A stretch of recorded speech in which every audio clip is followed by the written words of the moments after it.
Probably my junior or sophomore year of college is when I started to notice it. I remember my dad was growing up, he'd always been bald. So I was always saying, "Oh, that's not gonna be me, it's gonna skip my generation, it's I'm gonna pass on by." And he said, "Just wait, catch up one day." And it was probably around, yeah, my sophomore, junior year of college. I was living with my buddies, and it was just started something I started to notice. I'm like, man, this my hairline is receding back. Like, what is going on here? I was probably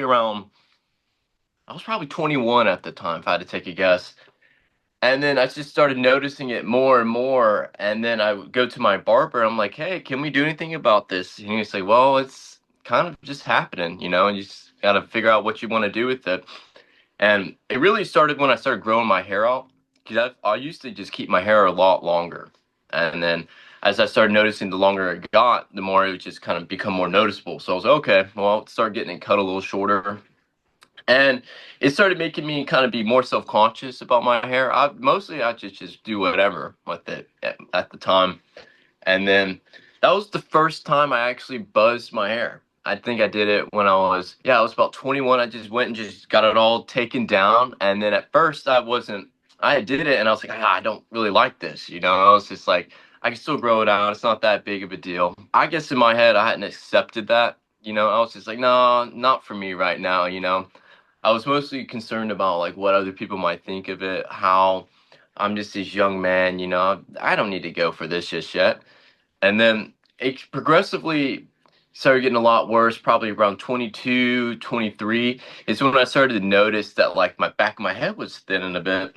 Right. And I noticed I could feel it. That was the first thing I could notice. And then secondly, like what got to be um a lot more like emotional is the fact I started seeing it in my shower tub. Mm. And I was like, wow, like, is this mine? There's no way. This must be my cat or like my dog's hair. This can't be mine. Mm. And then over the course of like a year, I'm like, man, this is always getting clogged and full. I said, this has to be me, you know?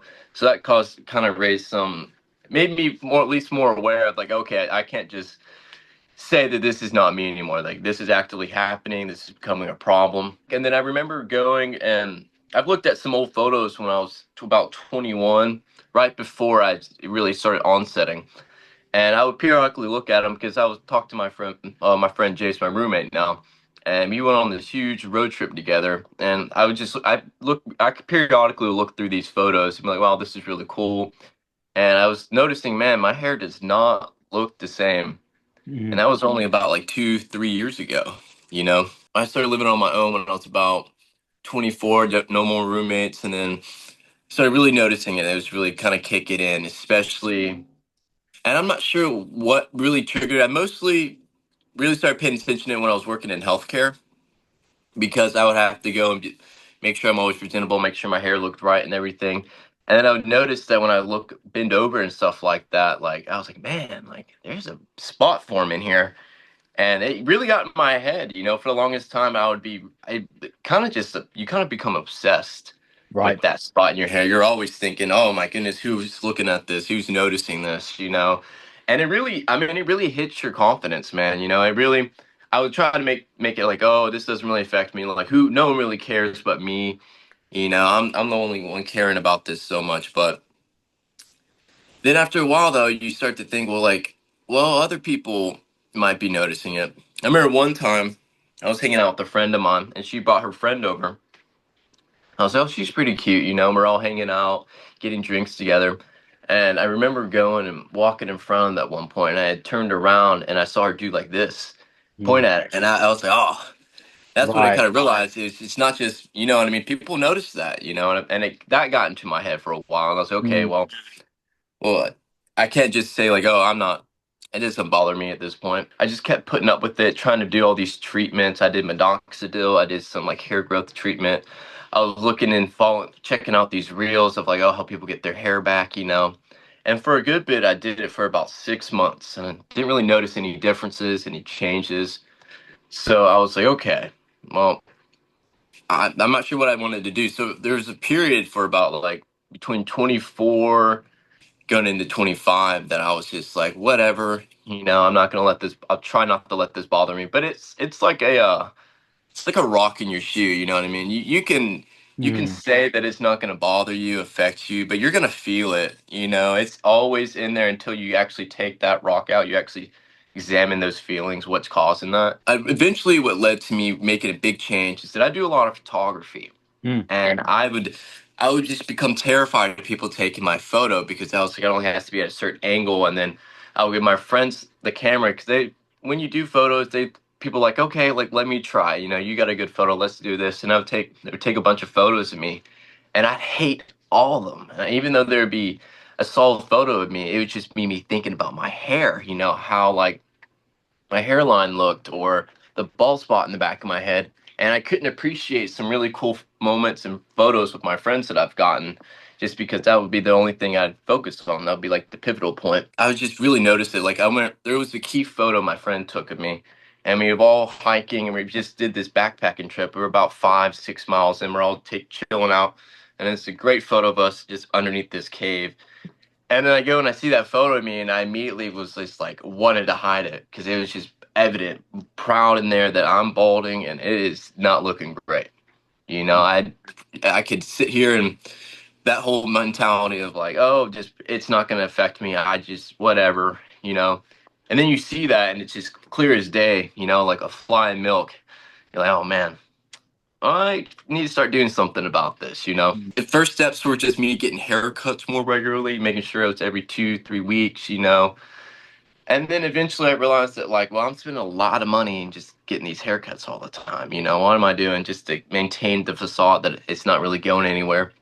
And then the biggest pivotal moment was me. I recently just moved to a new state, moved into Wilmington, mm. and I was like, well, I'm getting a new job, changing my life. I've lived in the same area for 12 years. What's the difference to me? I remember just right before I moved, it was the day after I quit my job. I was like, okay, I'm gonna go and just take it out. And it was a crazy moment because I looked at the clippers in my hand and I was just holding them and I was like, wow, you know, you've been worrying about this, dealing with this for a long time. Just buzz it, take care of it.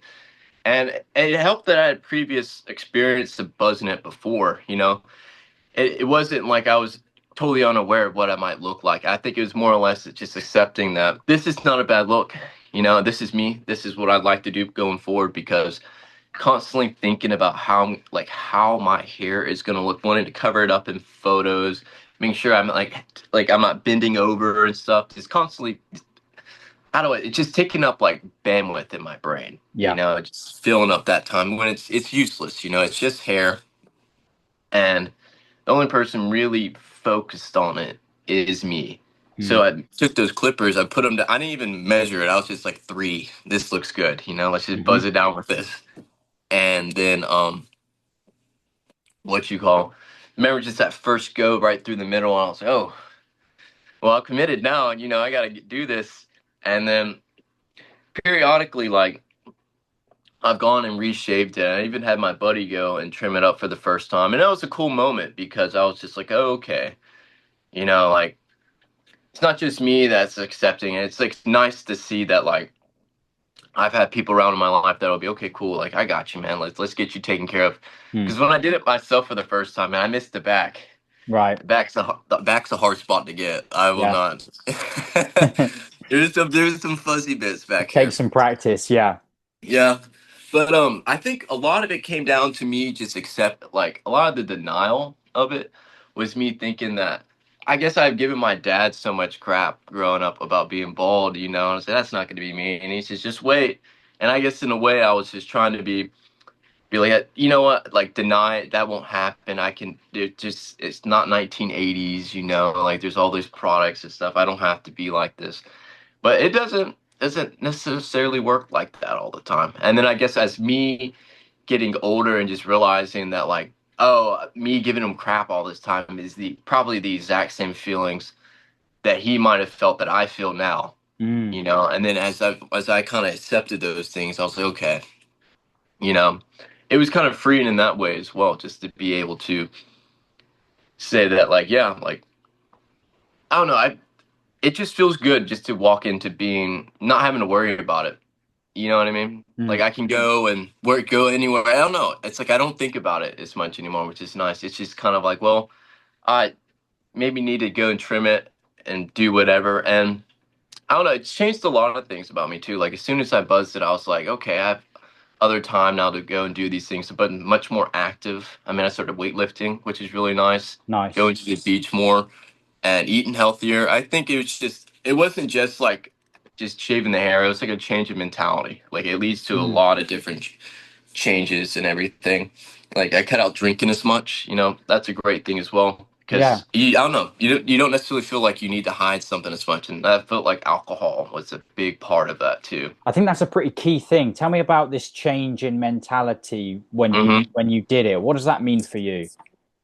What it means is like, I guess at first it starts with like how you perceive yourself in the mirror, how I was looking at myself. I wasn't thinking about, oh, here's this problem that I'm not facing. And when you go and Mm. like, I guess you have that problem staring right in front of your face, you kind of look for things to cover it up, whether it's like going and wearing hats all the time or wanting to go and say like go out and these people. And then when like, I would do a lot of events, and like something that I felt like would help me just being out there and not thinking about how like my ball spot was grabbing a drink or two, you know. Mm. And when you go and you form that habit, then it becomes like, well, I need this to kind of now to get past this social pressure of what I think everyone's noticing about me. You know what I mean? Mm. And then another thing was like definitely wanting to, I guess, be more like myself because I felt like when you kind of like sit back and you hide that, you have to take a step forward in order to accept it. And when you take that step forward, you leave a lot of stuff behind you. And I think that's a big change in mentality. Like the first thing was just being more sociable, and stuff like that, being open and honest about it instead of just pretending or just not bringing it up in conversations or just like not wanting to hear it, I guess was a big part of it. Now I'm like, when I go and I talk about it, it feels much more, it doesn't feel like I'm bringing up some kind of like, yeah, like this happened, and like it Mm. feels just way more natural just to be like, I guess because you kind of like let it settle in with you, it's accepting it. Overall, it just made me much more, I guess, comfortable in my own skin. That's a good way to describe it. And with that comes a lot of different changes. It's not just like, oh no, I feel good about this, but like when you feel comfortable in like how you view your self image, it leads to a lot of other changes because now you're not necessarily worrying about how you're going to look or how you feel all the time. It's much more about like, well, I've solved this. Now I have time to like put my thoughts and emotions into other things,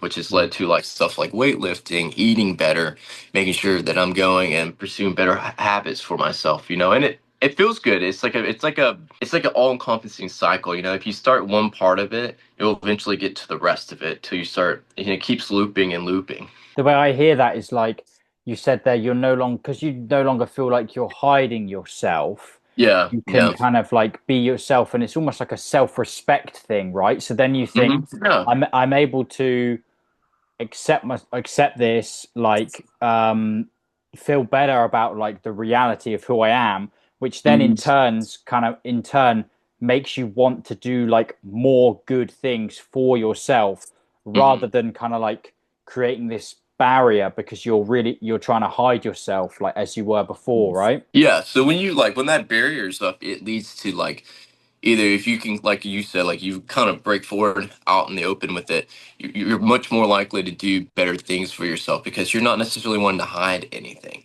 Mm. It's just all out in the open. But when you have that barrier between yourself, you're gonna want to cushion that barrier because when you get close to that barrier, it's gonna start to feel really uncomfortable. And so you're gonna put things in between that to make sure that you don't feel that, whether Mm. that's denial, whether that's like wasting your time, whether that's you just consuming a bunch of stuff that think like you're making yourself better, but you're not actually doing any of the work. Mm. But you're just kind of parading that nice little cushion there to make sure that like you're not getting too close to the truth, but you're at least kind of getting at it. But it really just was the action of like going and taking control of it. Because Mm. once you do that, I mean, it really just you blow through that barrier. You know what I mean? It's out in the open. You kind of just it is what it is. Yeah, yeah, no, it is what it is. That acceptance, I think, is absolutely key. And I think I remember obviously in the DMs you mentioned this whole thing of like an element of of taking control rather than being like a victim to it. Yeah. You felt like in a sense you were able to like take control of it. You said, take back control of my own self-perception. Mhm. I thought that was pretty key. Thank you. Yeah. It feels that way. I mean, you do in a way gain control of how you're viewing yourself. Like when you're balding, you're viewing yourself through the lens of balding, and you think of balding as is. You don't necessarily think as if it like. I guess in a way, it's easy to think that you're losing like part of your image. Your ego comes with that. You know what I mean? Because you've had it your entire life, and so you're going through this change.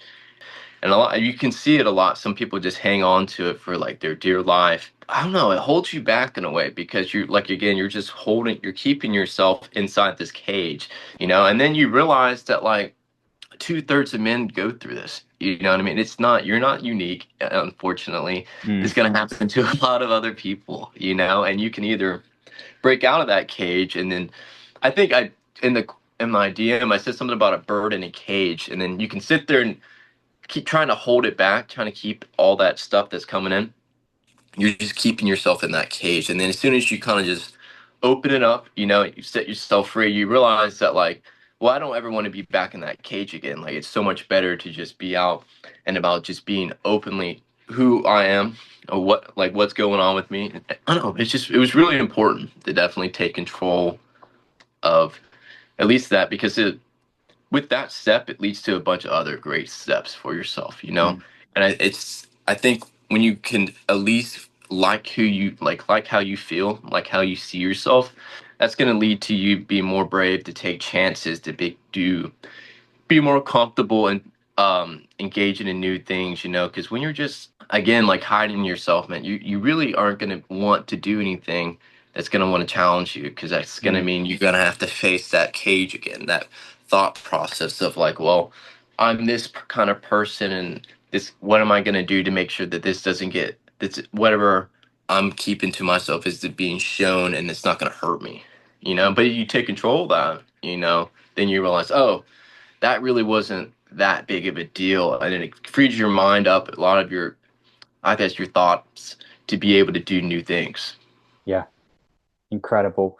Any Thank you. me any message for the boys, William, who might hear your story? They're in the cage, but Yeah. they're in the cage, but they're right up against that the door to the cage, and they want to just unlatch it and break free, but what is on the outside of that cage feels so, scary and uncertain. What's the message for the boys? Probably that they probably have been thinking about it for some time. You've been thinking about, if you're near that cage, you're thinking about freedom. It's kind of teething at you a little bit, and it's just that one moment, that one thought to just, I'm gonna do it. I'm gonna do it. And then you do it and you realize, wow, like it was so easy this entire time to just do that, you know? And it's a lot of it is like you just overthinking it, overcomplicating it. Just go for it. You know what I mean? Like I said, like it's just hair. I mean, it feels like a lot, but once it's gone, you realize that like when you get rid of all that extra stuff, you like shed this outer layer of just like whatever you were feeling, those emotions, those doubts, and then you're kind of like, wow, this is freeing. So if you're at the edge of that cage, just just you don't, like you could either tiptoe your foot into it like a pool, and not really understand it, or you can just dive in, get comfortable with it, and you realize this is really not that bad. Embrace yourself because you'll get adjusted. It feels great, you know. I mean, it's freeing in a way. Would you rather be that person that's always just tiptoeing in the pool, or you want to dive in and join everybody else? You finally just you own it, right? Because when you're like, how do I say this? It's like those doubts. Picture like your brain and like your how you view yourself. It's like this clear fish bowl, right? And these each doubt, so it's like this black dye that you're kind of slowly pouring into it. And the more you kind of sit behind that, the more you keep living in that, the way you view yourself is going to be all murky and clouded because you've just been putting in those doubts into like into your own fishbowl, your identity, your self perception. And then once you eventually just go and you just empty that out, you finally just take care of it, buzz it, get rid of it, embrace it. then it goes back to being clear again. And then I think that leads into the majority of like now you can see clearly, and now you can be more open to be taking these steps because you're not having to go through all this murk and to be able to make those decisions for yourself. It's like, well, if I can do this one decision for myself, that felt really good. Let's try something else, you know? And Mm. that just feels like a chain reaction. Yeah, man. Very well said. William, Thank you. what a pleasure, man. I'm so glad we had this chat, and thank you so much for sharing your story. I'm sure it's going to help a lot of guys out there who are right on, they're rattling that cage door, ready to break free, right? They're ready to pour out that murky water. So thank you so much. Thank you for the opportunity.